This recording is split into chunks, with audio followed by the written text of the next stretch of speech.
কান্দিতে কান্দিতে জগৎ ছাড়িয়া যাবে, কান্দিতে কান্দিতে। দুনিয়াতে এলে তুমি হইয়া শোনকার, দুনিয়াতে এলে তুমি হইয়া শোনকার, দুনিয়া ছাড়িয়া যাবে হইয়া শোনকার। দুনিয়াতে এলে তুমি হইয়া শোনকার, দুনিয়া ছাড়িয়া যাবে হইয়া শোনকার। আজ তুমি গাড়ি ঘোড়ায় হইয়া সওয়ার, আজ তুমি গাড়ি ঘোড়ায় হইয়া সওয়ার, মরিলে সওয়ার হবে জানাজা তোমার। আজ তুমি হাতে ঘোড়ায় হইয়া সওয়ার, মরিলে সওয়ার হবে জানাজা তোমার। ওপারে তোমার মালে উড়াবে বাহার, ওপারে তোমার মালে উড়াবে বাহার, কত আযাবেতে বন্ধু রবে গ্রেফতার। জগতে আইলে তুমি কান্দিতে কান্দিতে, জগৎ ছাড়িয়া যাবে কান্দিতে কান্দিতে। নারে তাকবীর।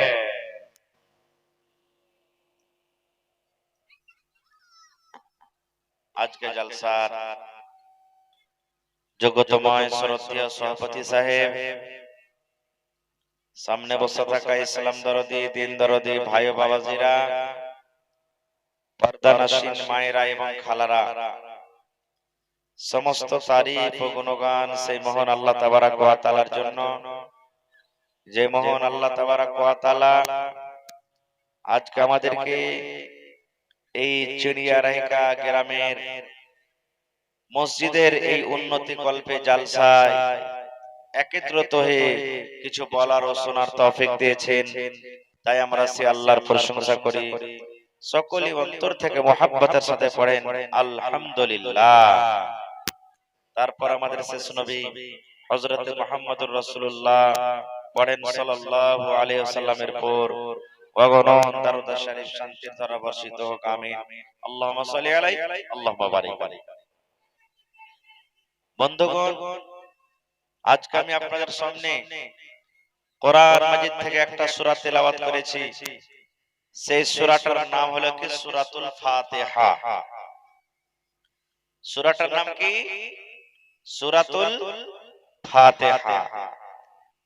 এই সূরাটার কয়েকটা আরো নাম আছে, যেমন এই সূরাটার নাম সূরাতুদ দুআ, সূরা উম্মুল কোরআন, সূরাতুশ শুক, সূরাতুল হাম, এই করে করে কয়েকটা আরো নাম আছে। তো যেটা মাশহুর নাম, ছোট বড় আমরা সবাই জানি, এই সূরাটার একটা নাম হলো সূরাতুল ফাতিহা। কোরআন মাজিদে 114টা সূরা আছে।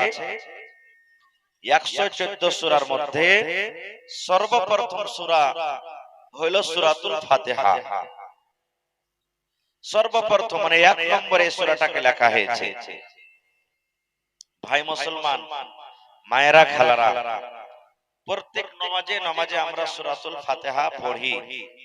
কাউকে যদি দেখতে যাই তাও বলে সূরাতুল ফাতিহাটা পড়ো তো, সেখানেও কিন্তু পড়া হয়। প্রত্যেক নামাজে আমরা পড়ি, প্রত্যেক শুধু নামাজ নয়, প্রত্যেক রাকাতে আমরা সূরাতুল ফাতিহা তেলাওয়াত করি। কিন্তু এই সূরাতুল ফাতিহার অর্থ, সূরাতুল ফাতিহার মানা মতলব আমরা সবাই জানি না। ভাই মুসলমান, এই সূরাতে আল্লাহ তাবারাক ওয়া তাআলা কি বলতে চাইছেন, মায়েরা খালারা ভালো করে আপনারা শুনেন। এই সূরাতুল ফাতিহা একটা এমনই সূরা যে সূরাটাকে দুই ভাগে ভাগ করা হয়েছে। সূরাতুল ফাতিহা দুই ভাগে ভাগ করা হয়েছে। এক ভাগ মানুষের জন্য, এক ভাগ হলো আল্লাহর জন্য। এক ভাগ মানুষের জন্য, এক ভাগ হলো আল্লাহর জন্য। আলহামদুলিল্লাহি রাব্বিল আলামিন আর রহমানির রহিম মালিকি ইয়াউমিদ্দিন, এখানটা হলো আল্লাহর জন্য। তারপরে যে ইয়াকা নাবুদু ওয়া ইয়াকা নাস্তাইন থেকে গায়রিল মাগযুবি আলাইহিম ওয়ালাদ-দাল্লিন পর্যন্ত হলো মানুষের জন্য। এই সূরাটার ফজিলত কি? এই সূরাটাতে আল্লাহ কি বলতে চাইছেন? সূরাটার মানে মতলব কি আমাদেরকে জানা দরকার। শুধু সূরাটা জানলে হবে না ভাই। এই যে সূরাটাতে আল্লাহ তাবারাক ওয়া তাআলা কি বলছেন, কি বলতে চেয়েছেন, আমাদেরকে জানা দরকার। কেন আমরা নামাজে পড়ি, এক এক রাকাতে কেন ছেড়ে দিই না? কেন আমরা মুসলমান এই কথাটা বলি না যে কে এই এক রাকাত আমরা না পড়লাম তো না পড়লাম, আমরা ছেড়ে দিই। একটা রেখাতে আমাদের পড়া হলো বা নাই হলো, আমরা ছেড়ে দিই। কেন করি না ভাই মুসলমান? আল্লাহ রাসূলের হাদিস আছে, নবী কি বলেছেন? লা সালাতা লিমান লাম ইয়াকরা বিফাতিহাতিল কিতাব। সুবহানাল্লাহ। আল্লাহর নবী বলেছেন, উম্মত রে, নামাজের ভিতরে যদি তুমি সূরাতুল ফাতিহা তেলাওয়াত না করো, যদি নামাজে তুমি সূরাতুল ফাতিহা না পড়ো, তাহলে তোমার নামাজ কিন্তু হবে না। এত সূরাটার দাম। রাসূল বলেছেন, লা সালাতা লিমান লাম ইয়াকরা বিফাতিহাতিল কিতাব, যদি নামাজের ভিতরে তুমি সূরাতুল ফাতিহা তেলাওয়াত না করো, যদি তুমি সূরাতুল ফাতিহা না পড়ো, আল্লাহর নবী বলেছেন, উম্মত, তোমার নামাজ কিন্তু পূর্ণ হবে না, নামাজ তোমার হবে না। কেমন কথা এটা? কখন সূরাতুল ফাতিহাটাকে পড়তে হবে? খুব দামি জিনিস বলছি ভাইয়েরা, মায়েরা, খেলারা, ভালো করে শুনেন। যারা নামাজ পড়ছেন খাস করে এরকে জানা দরকার যে কেমন কথাটা হলো এটা, যে সূরাতুল ফাতিহা না পড়লে নামাজ হবে না। একটা উদাহরণ দিচ্ছি, যেমন মসজিদে নামাজ চলছে, মাগরিবের নামাজ, ইশারের নামাজ, ফজরের নামাজ, এগুলাতে জাহরি কিরাত হয়, মানে জোরে জোরে নামাজ পড়ে, সূরা পড়ে। এবারে কোন ভাই মসজিদে ঢুকছেন, আর ওই টাইমে কিন্তু সূরাতুল ফাতিহা পড়া হয়ে গেছে। এবার মসজিদে ঢুকছেন, কোন ভাই মসজিদে ঢুকছেন, এবার ইমাম সাহেব দোসরা সূরা তেলাওয়াত করছেন, সূরাতুল ফিল, সূরাতুন নাস বা অন্য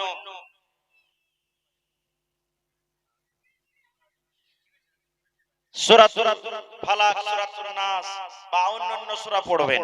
এবার যে লোকটা পিছনে নামাজ পড়তে গেল, ই দেখছে যে যদি আমি আল্লাহু আকবার বলে বায়াত পানি শুরু করি তো এই রুকুতে চলে যাবে। ওই সময়তে ওই টাইমে আপনাকে বায়াত পানিটা পড়তে হবে না। আপনি বায়াত পানি পড়িয়েন না। কেন? আপনি যদি বায়াত পানি পড়তে যান তো রুকুতে চলে যাবে, সূরাতুল ফাতিহা আপনি পড়তে পেলেন না। তো সহি মাসলা হলো এটা যে আপনি আউযু বিল্লাহি মিনাশ শাইতানির রাজিম বিসমিল্লাহির রহমানির রহিম পড়ে আপনি সূরাতুল ফাতিহা পড়লেন। এবার ওর সূরাটা শেষ করতে না করতে আপনার সূরাতুল ফাতিহা পড়া হয়ে গেল, তখন আপনি কি করলেন? ওর সাথে সাথে রুকুতে চলে গেলেন, ওই রাকাতটা আপনি পেয়ে নিলেন, ওই রাকাতটা আপনি পেয়ে নিলেন। এবারে যদি রুকুতে চলে গেল, আপনার মসজিদে ঢুকতে ঢুকতে ইমাম সাহেব বা আর যারা নামাজি আছেন, জামাতে নামাজ চলছে, রুকুতে চলে গেল, আপনি সূরাতুল ফাতিহা পড়িতে পারলেন না। এতে দুটো মত আছে, কিন্তু একটা আল্লাহ রাসূলের হাদিস আছে, যেই মানুষ রুকু পেয়ে নিলে ও কিন্তু রাকাতটা পেয়ে নিলে, এটা হাদিসের কথা। আওয়াজ আওয়াজ ঠিক হচ্ছিল,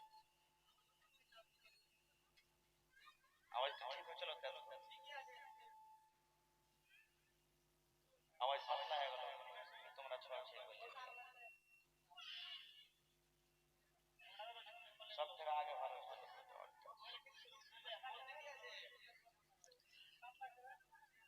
তো কথা হলো যে যদি কোনো মানুষ রুকু পেয়ে নিলে ও রাকাত পেয়ে নিলে, যদি এরকম কেউ করতে চায়, একটা হাদিস আছে আল্লাহ রাসূলের, যে আল্লাহ রাসূল বলেছেন যদি কোনো মানুষ রুকু পেয়ে নেয় তো ওই রাকাতটা পেয়ে নিলে। তো মুহাদ্দিসিনে কেরাম বলছেন যে হাদিসটার দুটো মতলব। আওয়াজ বাড়িয়ে দিলেন, আওয়াজই আসছে না। এখানে একটু আওয়াজ আসছে, একটু ঘোরা, হালকা করে ঘোরা, বেশি না ঘুরে। হ্যাঁ, তো এর দুটো মতলব বয়ান করা হয়েছে। একটা মতলব হলো যে যদি কোনো মানুষ রুকু পেয়ে নেয় তো ওই রেকাতের নেকিটা পেয়ে নেবে, কিন্তু ওকে পরে রুকুটা রেকাতটা পুরা করতে হবে। একটা হয়ে গেল, আপনি মসজিদে ঢুকলেন, আল্লাহু আকবার বলে ইমাম রুকুতে চলে গেল, আপনাকে রুকুতে চলে যেতে হবে। রুকু যদি পেয়ে নিলেন তাহলে ওই রেকাতের ফজিলতটা আপনি পেয়ে নিলেন, কিন্তু রেকাতটা পরে পুরা করতে হবে। আর কোন মুহাদ্দিসিনে কেরাম বলছেন না, ও সূরাতুল ফাতিহা পড়িতে পায় কিংবা না পায়, রেকাত রুকু পেয়ে নিলে তার মানে রেকাতটা পেয়ে নিলে পরে আর পড়তে হবে না। কিন্তু সহিহ মাসলা হলো ভাই এটা যে আপনি পড়ে নেবেন তো এটাই বেশি ভালো। পরে সূরাতুল ফাতিহা না পড়িতে পান, যে রেকাতে ওই রেকাতটা আপনার ছুটে গেল, ইমামের সালাম ফেরার পর ওই রেকাতটা আপনি কিন্তু পরে পুরা করে নেবেন।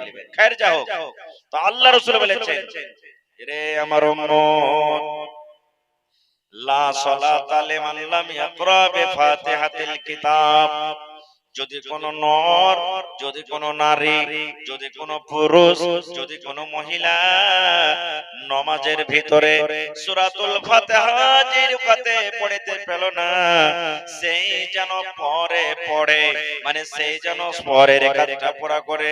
কারণ নবী বলেছেন যে রেকাতে সূরাতুল ফাতিহা তেলাওয়াত হলো না, ওই নামাজ, ওই রেকাত কিন্তু তার হলো না, ওই রিকাতটা কিন্তু তার হলো না, তাকে পুরা করতে হবে। একটা ফজিলত হয়ে গেল। আর একটা ফজিলত, এই সূরাটার এত দাম, যদি আপনার বিশ্বাস থাকে, ইয়াকিন থাকে, আপনার বাড়িতে গায় আছে, আপনার বাড়িতে ভৈঁস আছে, আপনার বাড়িতে বকরি আছে, বাড়িতে কিন্তু বাচ্চা আছে, দেখবেন মাঝে মাঝে ওরে আল্লাহ, কত মাঝে মাঝে দেখবেন ওই বকরিটা নিজের বাচ্চাকে দুধ খেতে দেয় না, ওই ভৈঁসটা নিজের বাচ্চাকে দুধ খেতে দেয় না, ওই গাইটা নিজের বাচ্চাকে দুধ খেতে দেয় না। যদি আপনার বিশ্বাস হয়, আপনার আমল যদি ঠিকঠাক থাকে, আউযুবিল্লাহ বিসমিল্লাহ বলে সূরাতুল ফাতিহা পড়ে এক গ্লাস পানিতে দম করে দেন, আর ওই পানিটা আপনি ওই গরুর মুখে চোখে ছিটিয়ে দেন, আর ওই গরুর যে সামার আছে ওই সামারে দিয়ে দেন, আর 10 মিনিট পর আপনি বাচ্চা ছেড়ে দেন, আল্লাহ রাব্বুল আলামিনের তরফ থেকে ইনশাআল্লাহ দয়া হবে।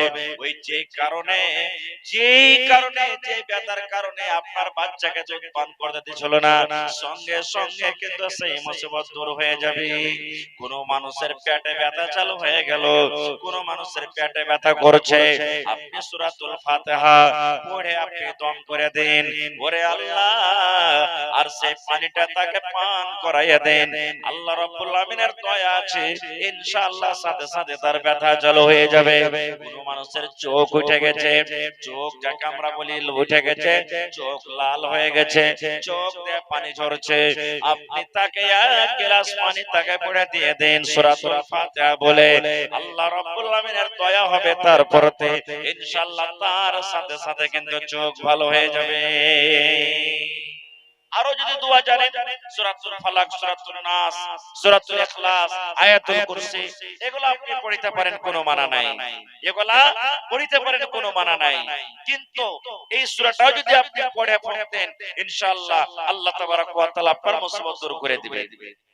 এই ফজিলতের ব্যাপারে আরো কয়েকটা হাদিস আছে, আমি কিন্তু ওদিকে যাব না। এবারে আল্লাহ তাবারক ওয়া তাআলা এই সূরাটাতে কি বলতে চাইছেন? আল্লাহ রাব্বুল আলামিন বলেন, আলহামদুলিল্লাহি রাব্বিল আলামিন। এই আয়াতটার মানে কি? আলহামদুলিল্লাহি রাব্বিল আলামিন, সমস্ত তারিফ হলো আল্লাহর জন্য, সমস্ত গুণগান হলো আল্লাহর জন্য, সমস্ত প্রশংসা হলো আল্লাহর জন্য, যিনি হলেন রব্বুল আলামিন।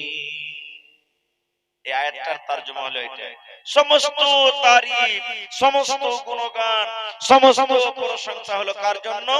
আল্লাহর জন্য, যিনি হলেন রব্বুল আলামিন। রব্বুল আলামিন কাকে বলেন?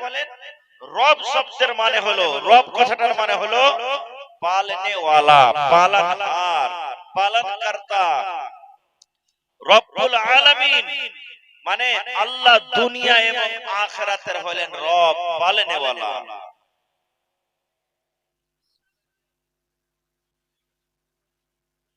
আল্লাহ হলেন রব দুনিয়া এবং আখিরাতে। রব মানে পালনে ওয়ালা। একটা মানুষকে রব্বুল বাইত বলা হয়েছে, মানে বাড়ির পালনেওয়ালা। দুটা চারটা পাঁচটা ছটা, যে ওর বাড়িতে ছেলে মেয়ে সন্তান আছে তার দেখাশোনা করনেওয়ালা। কিন্তু কোন মানুষ পৃথিবীতে রব্বুল আলামিন হইতে পারে না। রব্বুল আলামিন হলেন একটাই, কে? আল্লাহ। কেন? আজকে আমরা দুনিয়াতে মানুষ নিজের ছেলের জন্য আমরা খাটতে চলে যাই, নিজের মেয়ের জন্য আমরা খাটতে চলে যাই, নিজের মেয়ে ছেলের জন্য আমরা দুনিয়াদারি করি, দোকানদারি করি, কত রকম কষ্ট করে নিজের ছেলে মেয়েদেরকে আমি খাবার দিই, আপনি দেন। কিন্তু বন্ধুরে, আল্লাহ রাব্বুল আলামিন হলেন রব, এমন রব এই দুনিয়ার উপরে, দুনিয়ার ভিতরে, জমিনের উপরে যত রকম প্রাণী রয়েছে সমস্ত জিনিসকে আল্লাহ খেলানেওয়ালা। দেখবেন দুনিয়াতে গরুকে কে খেতে দেয়, না তো আল্লাহ খেতে দেয়। একটা কুকুরকে কে খেতে দেয়, না তো আল্লাহ খেতে দেয়। সাপকে কে খেতে দেয়, আল্লাহ খেতে দেয়। একটা পাখিকে কে খেতে দেয়, আল্লাহ খেতে দেয়। একটা বকরিকে কে খেতে দেয়, আল্লাহ খেতে দেয়। দুনিয়াতে যত রকম কীট পতঙ্গ আছে সমস্ত জিনিসকে আল্লাহ খেতে দেন। একটা বাঘকে খেতে দেয়, আল্লাহ খেতে দেয়। একটা ভালুকে কে খেতে দেয়, আল্লাহ খেতে দেয়। সমুদ্রে মাছ আছে, নদীতে যে মাছ আছে, পানি আছে, ওই পানির মাছকে কে খেতে দেয়, না তো আল্লাহ তাআলা খেতে দেয়। সমস্ত জিনিসের পালন কর্তা হলেন কে? আল্লাহ। এই জন্য হলেন কে? আল্লাহ তাবারাক ওয়া তাআলা রব্বুল আলামিন। ভাই মুসলমান, আজকে আমি আপনি বাড়ির ভিতরে, গ্রামের ভিতরে কে খেয়ে আছে, কে না খেয়ে আছে আমরা জানি না, কিন্তু আল্লাহ তাআলা জানছেন। সুবহানাল্লাহ। দুনিয়াতে এত বড় বড় জানোয়ার আছে, দুনিয়াতে আরো বড় বড় জীব জন্তু আছে, এক এক দিনে এক এক টন, এক এক কুইন্টাল, 5 কুইন্টাল, 10 কুইন্টাল পর্যন্ত ওকে আহার লাগে, খেতে খেতে দেয় আল্লাহ তাবারাক ওয়া তাআলা দেয়। আজকে আমরা মুসলমান, আমাদের জমিন জায়গা আছে, বাড়ি ঘর আছে, আমরা চাষবাস করি, তাও আমাদের চিন্তা ভাবা থাকে যে আল্লাহ 1 বিঘা জমিন লাগালছি, 2 বিঘা মাকে লাগালছি, 3 বিঘা ধান লাগালছি, ধান কোটা যদি হয় ছেলে মেয়ে নিয়ে খাবো। কিন্তু ওরে সুবহানাল্লাহ, এ আমার ভাইরা মায়েরা খালারা শুনেন, মানুষ দুনিয়াদারে করে, মানুষের জমি জায়গা আছে, কিন্তু এই দুনিয়াতে আল্লাহর যত প্রাণী আছে, যত আল্লাহর মাখলুক আছে, তাদের কিন্তু জমি জায়গা নাই, বাড়ি ঘর যেমন নাই। বলবেন কেমন করে? এই দেখেন পাখি, ওরে সুবহানাল্লাহ, পাখিকে আপনি দেখেন, পাখি গাছে বাসা বানিয়ে থাকে, গাছে বাসা বানিয়ে থাকে, ওই পাখির কিন্তু জমি জায়গা নাই। পাখি নিজের আহারটা 2 মাসের জন্য, 3 মাসের জন্য, 6 মাসের জন্য, বছরের জন্য, একদিনের জন্য জমা করে রাখে না। কেন জমা করে রাখে না? এই বোন ভাই মুসলমান, পাখির আল্লাহর পরে বিশ্বাস আছে, পাখির আল্লাহর পরে ভরসা আছে যে আমার আল্লাহ তাবারাক ওয়া তাআলা আমাকে খেতে দেবেন। কারণ আল্লাহ হলেন রুজিদাতা, আল্লাহ হলেন রব, আল্লাহ তাআলা আমাকে কোনোদিন না খেয়ে মারবে না। আল্লাহর নবী বলেছেন, উম্মতে, যদি তোমাদের অন্তরটা, তোমাদের ভরসাটা যদি পাখির মতন হয়ে যায়, তোমাদের অন্তরটা, তোমাদের ভরসাটা, তোমাদের বিশ্বাসটা যদি পাখির মতন হয়ে যায়, তাহলে জমিনের উপরে কোনো মানুষ না খেয়ে থাকবে না। কেমন ভরসা? আহারে, আল্লাহ রাসূল বলেছেন, একটা পাখি সারা রাত নিজের বাসাতে রাত কাটায়, ফজরের যখন আজান হয়, মুয়াজ্জিন সাহেব যখন আসসালাতু খায়রুম মিনান নাওম। যখন ফজরের টাইমে আজান দেয় পাখি কিন্তু কোচর মোচর শুরু করে দেয়।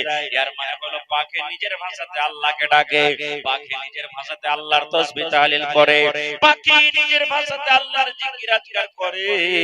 আর এক পাখি আরেক পাখিকে ডাকতে বলে, ও পাখি ভাইরা শোনো, এখন সকাল হয়েছে রে, এখন ভোর হয়েছে, এখন আর বাসাতে থাকতে হবে না, চলো চলো আমরা নিজের আহারে আমরা চলে যাই, নিজের রুজিতে আমরা চলে যাই, চলো নিজের আহারে আমরা চলে যাই, নিজের রুজি তলাশ করতে যাই।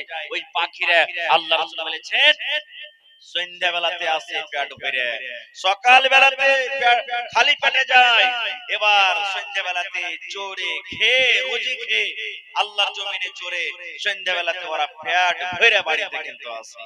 আল্লাহ তাআলা কাকে না খেয়ে মারে না। কিন্তু হ্যাঁ, এটা ফের মনে করতে হবে না যে আল্লাহ যখন রোজিদাতা হলেন, আল্লাহ তাআলা যখন খিলানেওয়ালা হলেন, তো আল্লাহ আমি বাড়িতে বসে থাকবো, মসজিদে মাদ্রাসাতে বসে থাকবো, আল্লাহ কেমন করে খেতে দিবে দেখতো? জি না, আপনাকে হরকত করতে হবে। হরকত করবেন তাহলে বরকত হবে, বিনা হরকতে বরকত হবে না। কারণ একটা পাখিও জানে যে আমাকে আল্লাহ খেতে দিবেন, কিন্তু নিজের বাসাতে থাকে না, জমিনে চড়তে যায়, তাহলে আল্লাহ তাবারক ওয়া তাআলা তাকে খেতে দেয়। যেমন আল্লাহ তাবারক ওয়া তাআলা সূরাতুল জুমাতে বলছেন, রে দুনিয়ার মানুষ, যখন তোমাদের নামাজ পড়া হয়ে যাবে, যখন তোমাদের নামাজটা পূর্ণ হয়ে যাবে, ফান্তাশিরু ফিল আরজে, জমিনের উপরে তোমরা চলে যাও, জমিনের উপরে তোমরা ছড়িয়ে যাও, যে দোকানদারি করো দোকানে চলে যাও, যারা বিজনেস করো বিজনেসে চলে যাও, যারা চাষবাস করো চাষবাসে চলে যাও, যারা চাকরি করো চাকরি বাকরি চলে যাও, যারকে আরো অন্য অন্য কোনো কাম আছে নিজের নিজের কামে তোমরা চলে যাও। কারণ আল্লাহ রাব্বুল আলামিন মানুষকে খেতে দিবেন, মানুষকে রুজি দিবেন, কিন্তু বন্ধুরে বরকত করতে হবে, বরকত করতে গেলে আল্লাহ তাআলা তাকে বরকত দিবেন। বাড়িতে বসে থেকে আল্লাহ খেতে দিবে না, কারণ মানুষকে হরকত করতে হবে। তো আল্লাহ তাবারক ওয়া তাআলা হলেন রব। কিসের রব? সবকিছুরই রব। একটা পিঁপড়ার রব, পিঁপড়াকে খেলানেওয়ালা। একটা জোঁক যে কাঁকড়া সুবহানাল্লাহ পানিতে থাকে, আর একটা মাছ, সাপ, দুনিয়াতে যত ছোট ছোট জানোয়ার জীবজন্তু আছে সমস্ত জিনিসকে খেলানেওয়ালা কে? একমাত্র আল্লাহ। আল্লাহ তাবারক ওয়া তাআলা ছাড়া কেউ খেতে দিতে পারে না। ওটা তো দূরের কথা, এ আমার মায়েরা খালারা, আপনারা জানেন মা খালার পেটে যখন সন্তান হয়, যেদিন সন্তান ধরে সেদিন থেকে নিয়ে 4 মাস মা খালার পেটে সন্তান হয়ে যায়, সেদিন আল্লাহ তাবারক ওয়া তাআলার তরফ থেকে ওই রূহ ফুঁকে দেওয়া হয় বাচ্চার পেটে। মায়ের পেটে বাচ্চার ভিতরে রূহ ফুঁকে দেওয়া হয়, যেদিন ছেলেটা 4 মাসের হয়ে যায়, সেদিন মা খালারা জানতে পারে যে হ্যাঁ আমার পেটে এখন সন্তান, বাচ্চাটা হেলাডোলা শুরু করে দিয়েছে। রে মুসলমান ভাইরা শুনেন, এ আমার মায়েরা খালারা শুনেন, 4 মাস যেদিন সন্তান হয়ে গেল, আল্লাহ রাব্বুল আলামিনের আদেশে ওরে সুবহানাল্লাহ ওই বাচ্চার ভিতরে রূহ ফুঁকে দেওয়া হয়, বাচ্চার ভিতরে জান ঢেলে দেওয়া হয়। এবার মায়ের পেটে কিন্তু বাচ্চাটা হেলাডোলা শুরু করে। এবার মাকে বলবো, মাকে আপনি কি জানেন ওই আপনার পেটের ভিতরে কে বাচ্চাটাকে খেতে দেয়? দুনিয়াতে আমরা একদিন থেকে দুদিন থাকতে পারবো না, একদিন যদি থাকি তো কত কষ্ট করে আমাদের কাটতে হবে। কিন্তু ওই মাকে বলবো, ভাইকে বলবো, মাকে আপনার পেটে যে বাচ্চা থাকে 4 মাস সেদিন বাচ্চার সময় হয়, আল্লাহ তাআলা পেটে রূহ দিয়ে দেয়। এবার ওই ছেলেটা আরো 4 মাস 3 মাস 5 মাস 6 মাস পেটে থাকে। এবার ওই ছেলেটাকে কে খেতে দেয়? কোনদিন ভাবা চিন্তা করেছেন? কে খেতে দেয়? কিভাবে বাচ্চাটা পেটের ভিতরে শ্বাস নেয়? কত আল্লাহ রাব্বুল আলামিন তার জন্য কত খানার ব্যবস্থা করেছে। আমি কথা বেশি লম্বা করব না, একটাই সুজে সুজে বুঝে রাখেন গে মা, আল্লাহ রাব্বুল আলামিন রব। আল্লাহ রাব্বুল আলামিন হলেন রুজি দেনেওয়ালা, আল্লাহ হলেন পালনকর্তা। আল্লাহ বলেন দুনিয়ার মানুষরে, দুনিয়াতে তুমি আসনি, তোমার মায়ের পেটে ছিলে, আমি আল্লাহ রাব্বুল আলামিন এমন রব, আমি তোমার মায়ের পেটের ভিতরে তোমার খানার ব্যবস্থা আমি আল্লাহ করে দিয়েছি। মায়ের পেটের ভিতরে তোমার খানার ব্যবস্থা করে দিয়েছি। শুধু তা নয়, এই দুনিয়াতে যখন আমরা জন্ম নিয়েছি, সুবহানাল্লাহ, আজকে আমার বাড়িতে গায় আছে, আজকে আমাদের বাড়িতে মহিষ আছে, দুধ ঠান্ডা হয়ে গেলে বারবার গরম করে দিব আমরা বাচ্চাকে।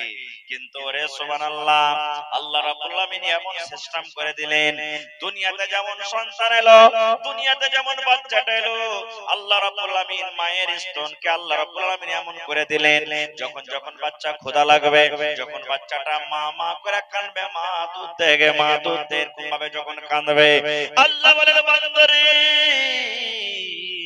তোমার খোরাকটা আমি আল্লাহ তোমার দুনিয়াতে আসার আগে আগে তোমার মায়ের কাছে আমি আল্লাহ রেখে দিয়েছি, আর গরম গরম করে রেখেছি, গরম করার কোনো দরকার নয়।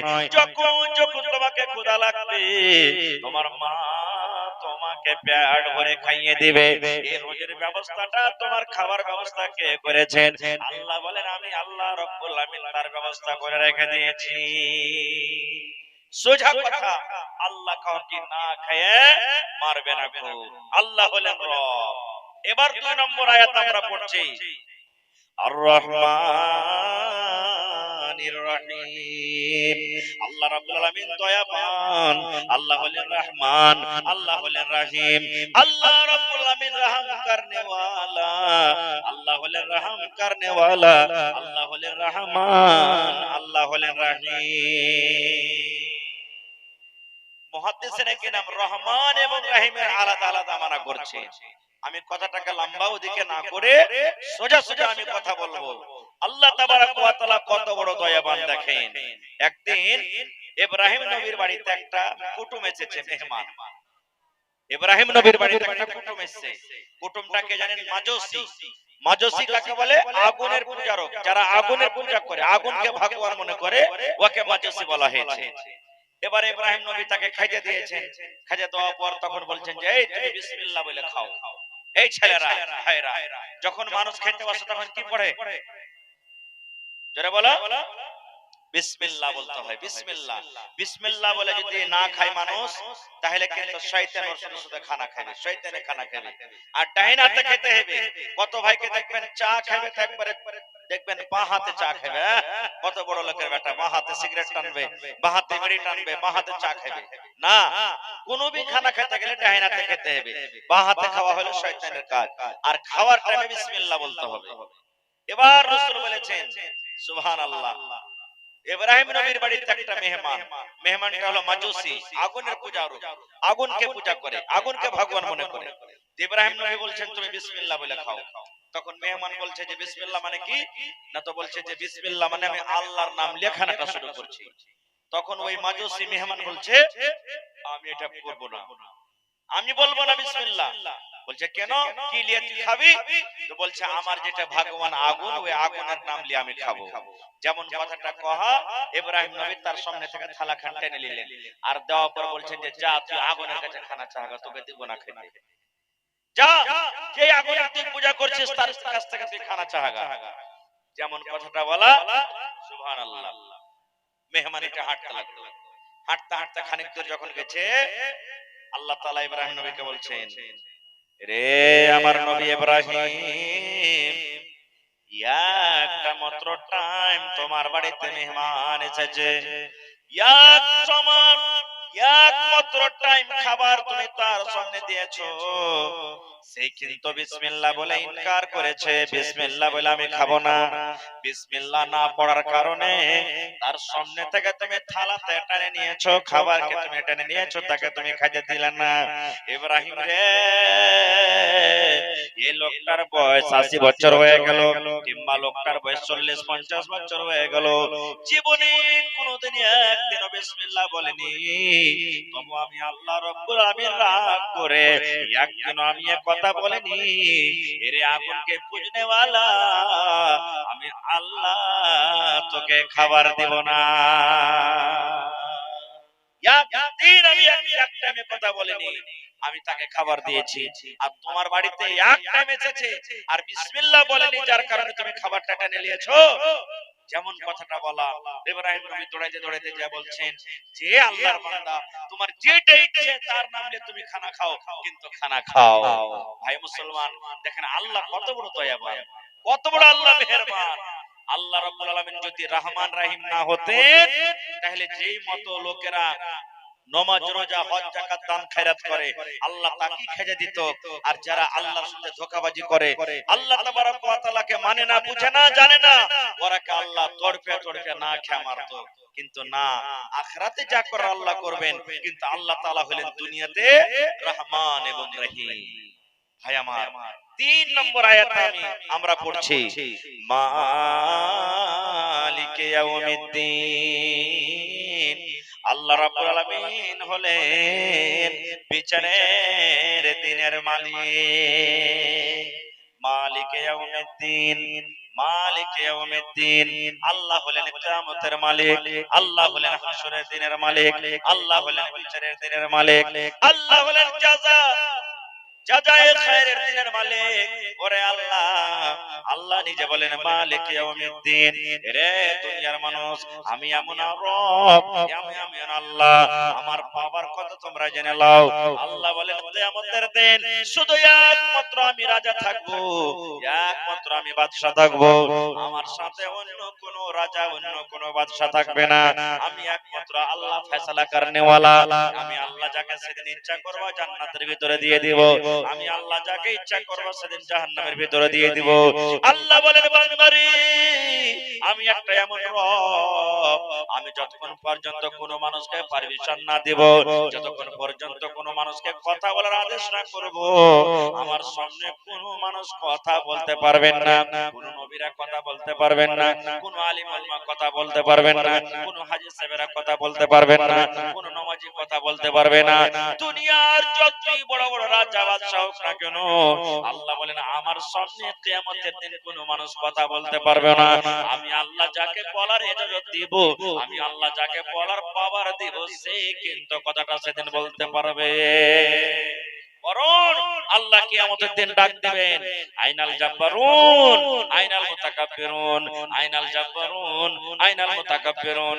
আল্লাহ কিয়ামতের দিন ডাক দিবেন, ওরে অহংকার করনেওয়ালা রাজা তোমরা কোথায় আছো? ও হামান তুমি কোথায় আছো? ফেরাউন তুমি কোথায় আছো? কারুন তুমি কোথায় আছো?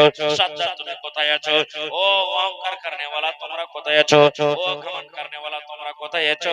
এসো এসো তোমরা আমার সামনে, তোমরা এসো। আল্লাহ হলেন বিচারের দিনকার মালিক।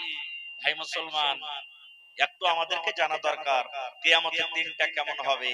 আজ